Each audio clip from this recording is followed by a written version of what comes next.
இப்போ நீங்க ஒரு நடிப்பு அரக்கன். படத்தெல்லாம் கட் பண்ணிடுடா, செருப்பு மிஞ்சிடும்.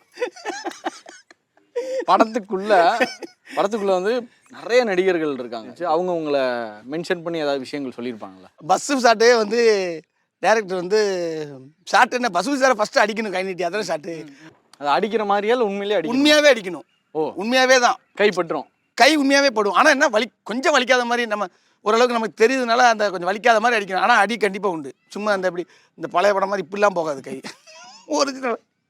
ஒரிஜினலாக இப்படி தான் போடும். அப்படிதான்.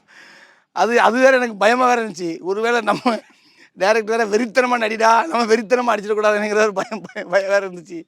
அது அடிச்சு முடிச்சோடனே ஹீரோட்ட வேறு சண்டை பண்ணுமா, ஐயோ முதல்ல இப்படி கொடுத்துட்டாரு அப்படின்னு தான் இருந்தேன். பட் ஆனால் பசு சார் கூப்பிட்டு சொன்னார், வள்ளி ரெண்டாவது டேக்கெலாம் போகக்கூடாது, ஒரே அடினாலும் நீ நல்லா அடிச்சு நான் வாங்கிக்குவேன் அப்படின்ட்டார். ஓகே சார் அப்படின்னு அப்புறம் சொல்லி காட்டினார் இந்த பசு சார், இங்கே அடிக்காத அடி சொல்லி கொடுத்தாரு. அதே மாதிரி கரெக்டாக அடிச்சு அந்த ஷாட்டு கரெக்டாக போச்சு. ஒரு ஷாட் 2 ஷாட் போச்சுன்னு நினைக்கிது. ஓகே ஆயிடுச்சு. நான் எப்பவுமே மிஸ்டர் கோல்ட் கடலை எண்ணெய் தான் வாங்குறேன். ஏன் தெரியுமா? சாதாரண ஆயிலை விட சமையல் டேஸ்டாவும் இருக்கும், ஹெல்தியாவும் இருக்கும்.